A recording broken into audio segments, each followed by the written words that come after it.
primer término, quiero agradecer al Hospital Muñiz y a los organizadores y a Patricia la oportunidad de cerrar este tema. Yo he estado invitado, pero aquí, junto a mí, acá al lado, está Juan Carlos Abuy, que es de este hospital y que viaja con el grupo que viajamos al Chaco.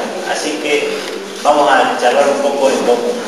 Yo voy a tratar el tema desde un enfoque algo diferente y como pertenezco a un espacio en común con Beatriz, solamente voy a hacer una consideración previa. Como sé que todos estamos en contra del doble estándar, supongo que nadie se va a quejar porque hable 5 minutos más. Sacado eso del medio, quería hacer algunas salvedades muy importantes para empezar esta charla. La primera es la aclaración que todas las fotos y todo el material que va a ser presentado está autorizado por la comunidad. No hay un solo elemento, ni un solo material del que yo me voy a referir que no está previamente chequeado y autorizado por la comunidad. La experiencia de trabajo se remonta a más de 17 años de estar trabajando en comunidades togas. Ahora todo el mundo sabe que se llaman COM, pero hasta que murieron unos cuantos en estos últimos años, ninguno nos había enterado. Yo tengo la necesidad de dejar en claro, y por eso voy a leer mi ponencia, por un tema de respeto, porque ni soy la voz de la comunidad toba, ni soy toba, y como voy a hablar justamente de una cultura diferente a la mía, voy a tratar de ser lo más preciso y lo menos improvisado que pueda. Ninguno de nosotros, agentes de salud, en todas sus formas, aceptaría hablar de términos de salud sin conocer y saber profundamente de qué estamos hablando. Por lo tanto, una de las cosas que quiero enfatizar es que todo lo que yo diga en esta charla se lo debo exclusivamente al conocimiento adquirido con estas comunidades. Entonces, lo primero que voy a hacer con respecto al tema de interculturalidad y de derecho a la atención a la salud, o tal vez con mayor precisión a la accesibilidad a la atención a la salud, es que esta charla va a estar centrada por respeto hacia el pueblo COM en particular y hacia los otros que llamaré originarios, porque me resulta imposible por razones de tiempo nombrarlos a uno como sería correcto y hacerlo en su única e irrepetible identidad. Enfocaré mi charla en aspectos generales y solo me referiré a algunas anécdotas, algunos asuntos en particular, haciéndolo desde la experiencia que he tenido con los compi y de la que, como recién dije, Juan Carlos ha participado conmigo. Así que cualquier cosa que diga diferente le decía. Primero deberíamos reconocer la complejidad de la tarea que significa pensar el derecho a la salud en cualquier circunstancia, potenciándose considerablemente cuando los pueblos originarios se tratan, dada la particularidad de haber estado sometidos desde la conquista y hasta la actualidad a discriminación, exclusión e intentos sostenidos de exterminio. Por esto, cualquier enfoque que no piense el tema con un amplio sentido de integralidad no solamente no logrará mejorar las condiciones de vida de estas comunidades, sino, como ocurre y ha venido ocurriendo hasta la actualidad, es en su gran mayoría de los casos agravar la situación de dependencia y discriminación. Dicho esto, intentaré que juntos pensemos cómo debería ser una política pública encaminada a dar respuesta al reclamo de salud como derecho humano en comunidades a las que de manera permanente se les niega la identidad cultural colectiva y cómo ocurre en muchos casos incluso la individual.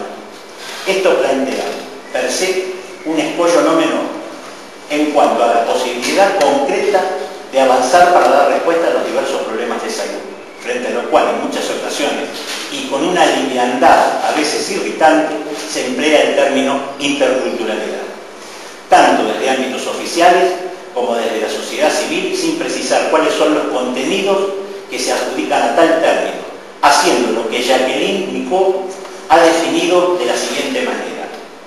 La interculturalidad, dice Micot, no es ya solo una transversalidad introducida a regañadientes en las políticas del Estado. Muchas veces es tomada como moda, donde se ha folclorizado lo indígena. La salud intercultural es como un cubo mágico, imposible de armar una cara sin afectar las otras. Solo para lograr una mínima comprensión del real sufrimiento al que han sido sometidos estos pueblos, deberíamos hacer un ejercicio de imaginación y pensar cómo organizaríamos nuestra humanidad si de pronto se nos prohibiera expresar las ideas en nuestra lengua materna.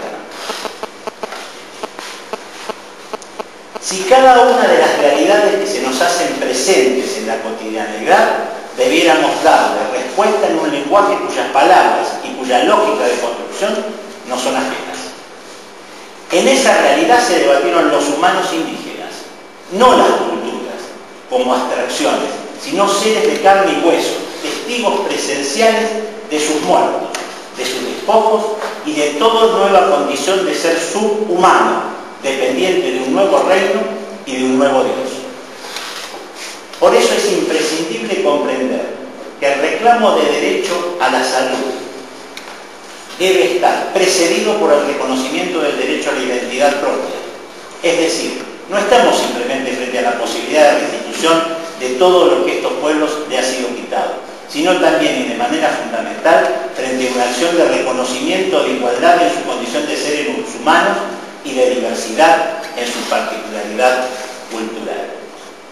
Ahora, si nuestro intento es encarar la problemática desde la salud como una cuestión de integralidad, debemos incluir en esta discusión un elemento central a la misma, es el derecho a la posesión comunitaria de la tierra. Cualquier persona que toma contacto con comunidades de pueblos originarios sabe a ciencia cierta que la tierra e identidad se plantean como un todo en su cosmovisión. Es claro que resulta ardua la tarea de comprender el sentido de pertenencia a la tierra para quienes, como nosotros,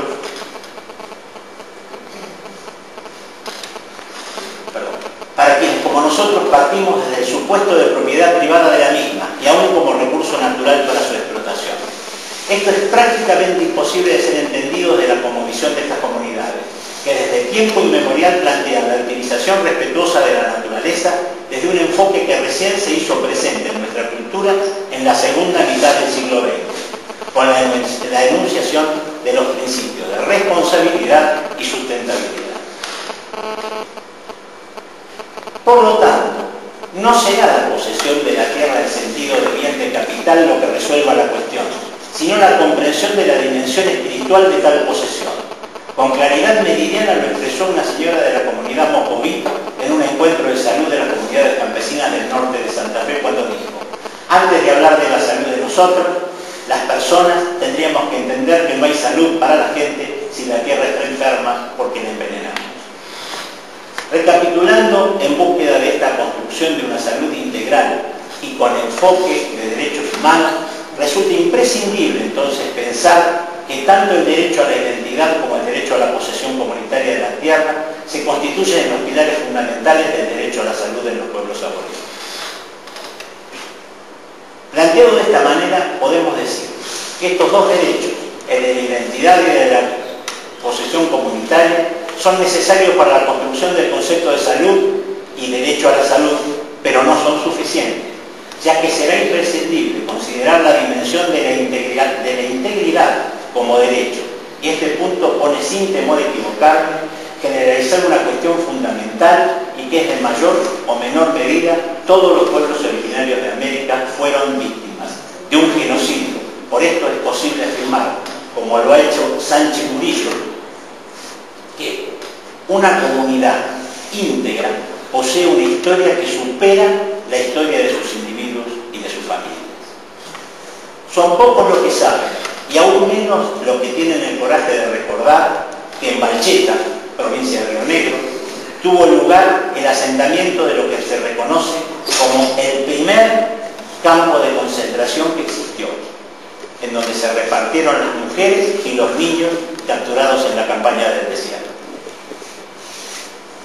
En En este lugar, los ganadores de la campaña del desierto reunieron a los vencidos, asesinaron a los hombres, separaron a los hijos de las madres para entregarlas a familias de Buenos Aires, repartieron a las mujeres como personal doméstico. La verdad es que esto es ya suficientemente atroz para quien quiera escribir excusas al respecto. Pero además, el solo hecho de la aceptación de la existencia de vencidos dejará sin sentido la indigna expresión de campaña del desierto. He aquí uno de los elementos de mayor complejidad para considerar a los derechos personalísimos que de manera aislada, como eje de la construcción de la interculturalidad, que sea realmente respetuosa de los derechos de los pueblos originarios.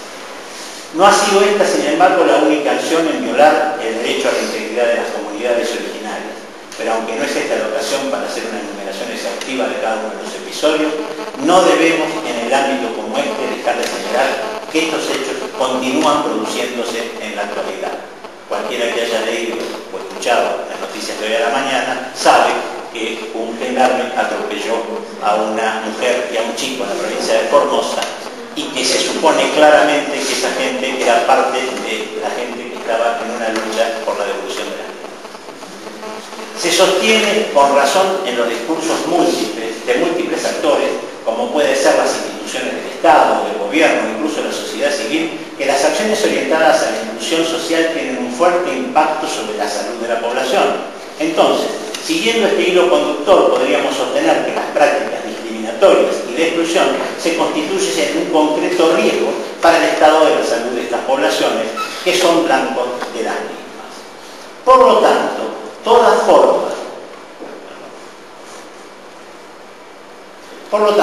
forma de pensar la interculturalidad que no sea un ejercicio de derecho, que proteja eficientemente a los más desmedrados, no es otra cosa que un ejercicio de injusticia. Situaciones como las aquí expuestas brindan la dimensión real de lo que ha afirmado Miguel Cotó, un bioticista, cuando dice: denotar a los dañados como vulnerables lleva a menospreciar su daño, erosiona su límite entre daño potencial y daño actual. Con sus múltiples variantes, existen muchas regularidades en la cosmovisión de los pueblos originarios que nos permiten afirmar que la distinción tan clara para nuestra concepción de Occidente entre individuo y medio ambiente resulta para ellos absurda, cuando no francamente dañina.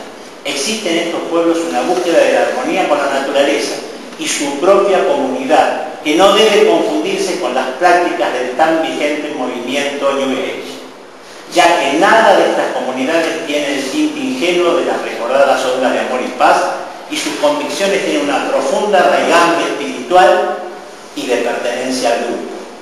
Pocas cosas pueden resultar peores para la concepción de una interculturalidad genuina que los mitos del indio bueno o los mitos del indio inferior y halagado y ladrón. Uno y otro no son más que las dos caras de la misma moneda, que no son otra cosa que la expresión de la dominación y la exclusión. El indio bueno justifica la conquista salvacionista y el proteccionismo paternalista. El indio inferior, halagán y ladrón, habilita la violencia y el exterminio. Ambos justifican el genocidio en nombre de la superioridad de una cultura social. Se prende de nuevo esto. Vamos a tratar de mirar algunas imágenes del espacio en que hemos estado trabajando durante estos 17 años. El origen de nuestro trabajo en este espacio fue simple y sencillamente un contacto totalmente circunstancial con gente de la comunidad. Con lo cual, en el hospital, en primera instancia a través de una serie de viajes personales, pero después en contacto con el hospital y con algunos amigos como Juan Carlos, organizamos un grupo totalmente informal y estamos trabajando con la comunidad desde el año 2000 de manera continua. Muchas veces nos preguntan si lo que hacemos es asistencialismo. Muchas veces les hemos contestado con bastante enojo sí, porque estamos tapando el espacio que otro no cubrió. Porque sabemos cuando nos preguntan eso, lo preguntan para descalificar.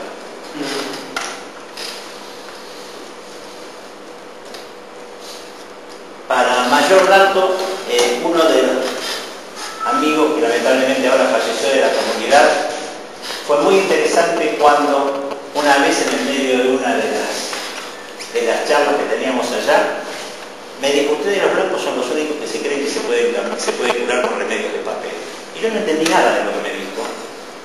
Entonces le pregunté, me dijo: ustedes son los únicos que creen que con esto curan. Y me mostró una receta, porque no había accesibilidad ni a farmacia ni a fármaco. Así que cuando hablemos de interculturalidad, una de las cosas que es importante saber es qué lugar le hemos dejado ocupar a las culturas de las que tanto hablamos en los ámbitos académicos. Entonces, si querés seguir hablando, ¿vamos a ir pasando? Sí. Ese es el área donde trabajamos. Eso es lo que la gente llama el impenetrable. En ese lugar ninguno de nosotros podría moverse solo.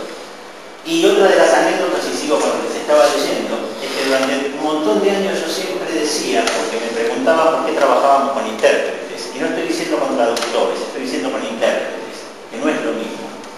¿Por qué trabajábamos con traductores? Y yo sistemáticamente decía: porque esta gente no habla castellano. Hasta un día que estaba en el medio del monte, rodeado de toda esta gente, que yo decía, y me di cuenta que el único que no hablaba toba era yo. No que yo no hablaba castellano. Entonces, el tema es para empezar a pensarlo desde ese lado. Entonces decía que mientras vamos pasando, este es el cacique, digamos, que el cacicazgo en estas comunidades no es como nosotros pensamos. El cacicazgo es una persona de mucho respeto de la comunidad, y a diferencia de por esto es importante entender, no es que yo esté hablando acá de que todo lo que ellos hacen es bueno, lo acabo de decir con el indio y el indio mal. Es decir, lo que estoy tratando de decir es que cuando hablamos de interculturalidad no nos tienen que entender las palabras, tienen que entender el sentido de las palabras, y nosotros tenemos que entender el sentido de su cosmovisión, si no, no hay interculturalidad. Entonces, este es un cacique, este es un lugar típico del Chaco profundo, este es un lugar típico. Sigamos. Esto es a lo que nos vamos a enfrentar cuando hablemos de poblaciones aborígenes. O esto otro que viene ahora. Estas son 200 mujeres. Fíjense que 5 tienen 6 o más chicos. Cuando en algunas zonas hemos ido a trabajar, no encontramos una sola mujer de más de 25 años que no tenga un hijo muerto. Y eso que es bastante difícil averiguar muchas veces si han tenido abortos. Pero no porque tengan algo contra el aborto, sino porque no los cuentan como hijos. Bueno, vamos pasando. Esto es una charca. Este es el lugar donde se toma el agua. Por eso sería interesante que cuando en los espacios académicos discutimos estos temas, sepamos de qué estamos hablando cuando hablamos de agua potable o de agua bebible. Porque esto me hace acordar mucho, yo trabajé muchos años al comienzo de la epidemia de VIH-Sida, y como soberbio médico joven que estaba, me fui a dar una charla sobre, porque me invitaron unos amigos, con otro amigo fuimos a hablar sobre el tema de la gente que se tatuaba. Entonces en la primera charla vinieron como 30, y a la segunda estaba el que nos había convocado y nosotros. Entonces cuando charlamos con ellos nos dijeron: y bueno, ustedes vinieron acá a hablar en contra del tatuaje. Nosotros lo que queríamos era tatuarnos seguros, no en contra del tatuaje. Bueno, con estas cosas pasa lo mismo, ¿no? O sea, escucho permanentemente lo que tenemos que hacer con nosotros, pocas veces lo que tenemos que hacer nosotros, desde nosotros. Entonces, algo justifican el genocidio, decía yo antes, en nombre de una superioridad y de una cultura superior sobre la otra. Cuando estas justificaciones se han establecido, la integración solo significa deculturación y aculturación. Por eso, la transcultura hay que tener mucho cuidado cuando la definen y quiénes la definen. Es decir, imposición de los valores e intereses de la cosmovisión de la cultura dominante sobre la dominada, haciendo imposible para los conquistados pensar y actuar de otra manera que la que le impone el nuevo paradigma, si pretende ser aceptado por esa sociedad. Pensar fuera de ese paradigma dominante se constituirá en un pensamiento retrógrado, primitivo, y sus saberes serán ignorancia, sus creencias, supersticiones, condenadas a desaparecer si la integración del término de dominación es la meta. Luego de ese escenario histórico será necesario crear un concepto de interculturalidad funcional casi con sentido museológico y fundamentalmente poder adjudicar a cada elemento de esa cultura inferior de manera desarticulada un claro sentido exótico que permita tolerarlo en la medida que no entre en colisión con el orden del discurso oficial. Un hecho particular de los últimos tiempos es que este tinte exótico no es solamente tolerado, sino además transformado en una práctica nueva mercantil, clasista, y del cual el ejemplo más claro son la cocina étnica, la moda étnica y algunas de las formas de música étnica. Por supuesto, difícilmente habrá una práctica étnica en referencia a la propiedad comunitaria de la tierra. Centrando la atención ahora en la accesibilidad de estas comunidades a la atención de la salud, se puede enumerar una multiplicidad de barreras que impiden o dificultan seriamente y de las cuales podríamos definir tres ejes característicos. Barreras a la accesibilidad de carácter estructural y geográfico. No son lo mismo 30 kilómetros de tierra, barro, adentro del monte, que 30 kilómetros de asfalto y colectivo. Barreras de accesibilidad de carácter económico. Nosotros hemos podido ver, y esto no tiene ninguna connotación político-partidaria, pero si la quieren poner, la pueden poner. Después de tantos años de trabajar en esta zona, la verdad que lo que me importa es lo que beneficia, no lo que se discute. La asignación universal por hijo, en 4 años, modificó la curva de desnutrición de los chicos de las comunidades más alejadas. Una de las prácticas que estas comunidades no perdieron fueron las prácticas comunitarias. Entonces se unían todas y compraban por mayor. La otra barrera, la tercera, es la accesibilidad de carácter cultural. Y en esta no basta con que entiendan, hay que ver si pueden aceptarlo. No solo entender. El primer eje pone de manifiesto la imposibilidad de la compra de medicamentos por la inexistencia de farmacias, aunque existe la capacidad económica. En el caso de la geografía, la situación de aislamiento, la falta de caminos y medios de transporte. Una ONG de acá de Buenos Aires nos ofreció pagarnos los viáticos dentro del Chaco siempre que le trajéramos los boletos. En segundo eje está dado por la extrema pobreza de muchas de estas poblaciones. El tercer eje hace referencia a la dificultad de la comprensión de la lengua, sin entrar en la complejidad de las cuestiones culturales, diferentes saberes que impiden en muchos casos entenderse entre las personas que solicitan atención del sistema y las personas encargadas en dicha atención. Esto es lo que en definitiva quería contarles respecto a una síntesis. Ustedes imaginan que esto es una síntesis absolutamente recortada. Esa es la única canilla de un barrio hasta hace poco. Una vez, y ya con esto termino, disculpen la discusión, pero una vez estábamos con Juan, estábamos atendiendo a una de las personas, el intérprete dice, el señor dice que en realidad es difícil estar sano con el enemigo al lado. Entonces, yo como buen médico hegemónico y blanco, dije, me está hablando de nosotros, de los blancos que estamos acá. No, estaba hablando, él estaba viviendo en un barrio que se llama Nucallí, que cuando se hizo la organización de los diferentes grupos de cazadores-recolectores, nadie se preguntó si eran o no enemigos en la época en que recorrían los mismos campos. Entonces, hay distintos grupos en un mismo barrio, y a esto se refería. Sigamos. Este es un domicilio que hizo el doctor. Desde Muñiz ahí. Sigamos. Este es el río que separa, es muy importante, este es el río que separa lo que ahora es el interfluvio. El interfluvio son 144.000 hectáreas que le fueron de vuelta a la comunidad Toba. Que después vamos a leer un artículo y nada más.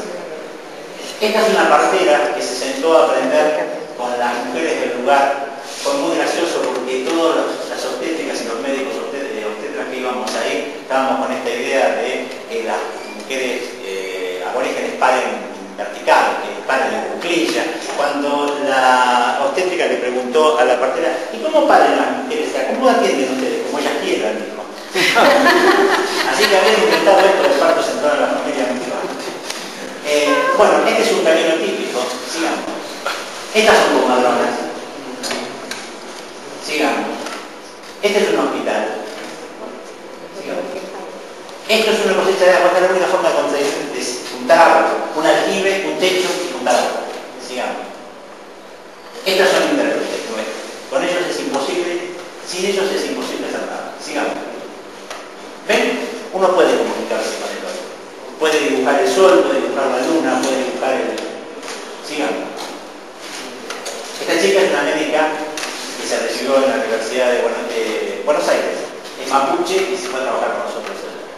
Sigamos. Esos son los que dan la idea. Sigamos. Este es un artesano. Sigamos. Sigamos. Esa es una abuela. Esto no lo habíamos visto nunca. Chicos que se incorporan para tomar agua. ¿Ese quién es que está ahí? Ese día nos llevábamos y Juan me dice, chico, si la cuenta se lo ofrecemos a los chicos, le ofrecimos a los chicos. Los chicos hacían lo que acá hacen con los castañeros, se iban al fondo y agarraban otra vez el vaso y volvían a tomar. Sigamos. Sigamos. Este es un típico barrio de dentro, no un barrio, un asentamiento en el monte. ¿Sí? Hay agua. Sí. Sí. Sí.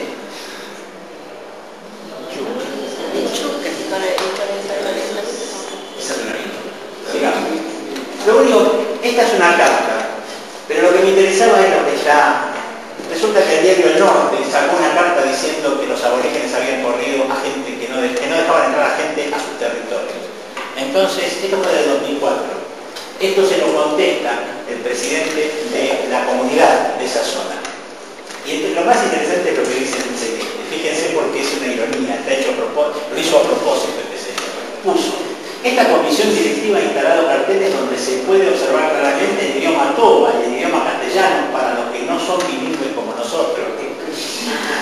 Y no saben leer y escribir en toba. Sigamos. Y esto es el fin de la nota. Me gustaría ver, como final de esto, si puedo abrir un archivo que está ahí mínimo, para mostrar que lo que estoy diciendo no es una elaboración teórica de lo que estoy diciendo. Hace menos de un año se publicó en un tomo el Ministerio de Salud de Nación, hablando de maternidad centrada en la familia con enfoque intercultural.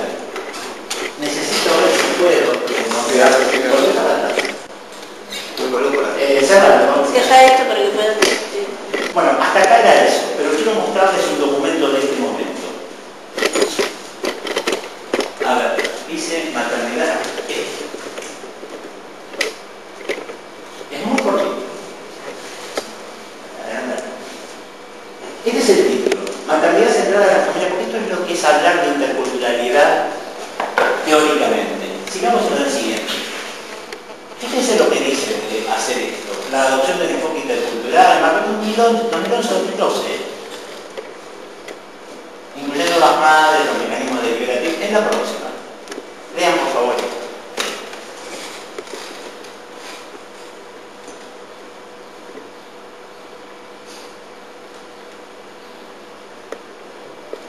Eso es la interculturalidad del escritor. Eso es la peor falta de respeto. Porque si yo quiero no hablo de interculturalidad, pero no puedo ser un hipócrita de esta característica siendo el Estado.